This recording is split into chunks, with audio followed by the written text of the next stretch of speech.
ঘুষ বাণিজ্য সহ নানা অনিয়মের অভিযোগে ঠাকুরগাঁও বিআরটি অফিসে অভিযান চালিয়েছে দুর্নীতি দমন কমিশন দুদক।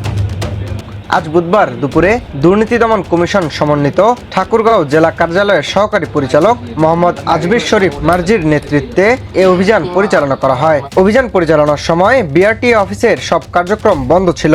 অভিযানের সময় দুদক কর্মকর্তারা ঠাকুরগাঁও বিআরটি এর সহকারী পরিচালক তন্ময় কুমারকে ঘুষ বাণিজ্য, দালালের দৌরাত্ম্য সহ বেশ কিছু অভিযোগের বিষয়ে সত্যতা যাচাইয়ে প্রশ্ন করতে দেখা গেছে। পরিশেষে দুদকের পক্ষ থেকে সহকারী পরিচালক তন্ময় কুমারকে অভিযোগের বিষয়ে লিখিতভাবে জবাব দেওয়ার কথা বলেন তিনি। তো আপনার মানে কোনো সুযোগ নেই, মানে যেটা আমাদের এই অফিসে যে দালালের দৌরাত্ম্য আছে এটা আমরা বুঝতে পারছি। এখন না এখানে এইটার এগেইনস্টে আপনি কি ব্যবস্থা নেবেন? বাইরে দালাল কে এখানে প্রবেশ করলো আপনার অফিসে? আমি বললাম তো আমার 14 টিম সকালে এখানে ছিল।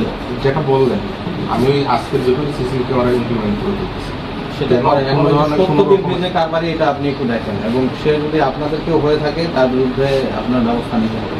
অবশ্যই আমরা ব্যবস্থা নেব।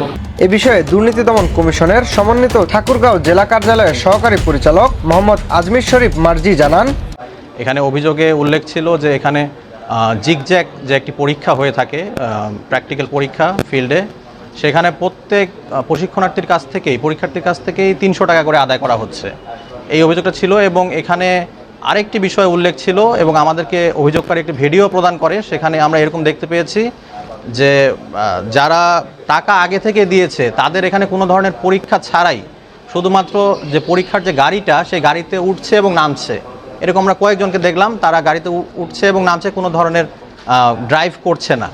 তো এমনটি যদি চলতে থাকে তাহলে আমরা আশা করছি ভবিষ্যতে সড়কে যে দুর্ঘটনা এটি আরও বৃদ্ধির একটি ঝুঁকি থেকে যাচ্ছে।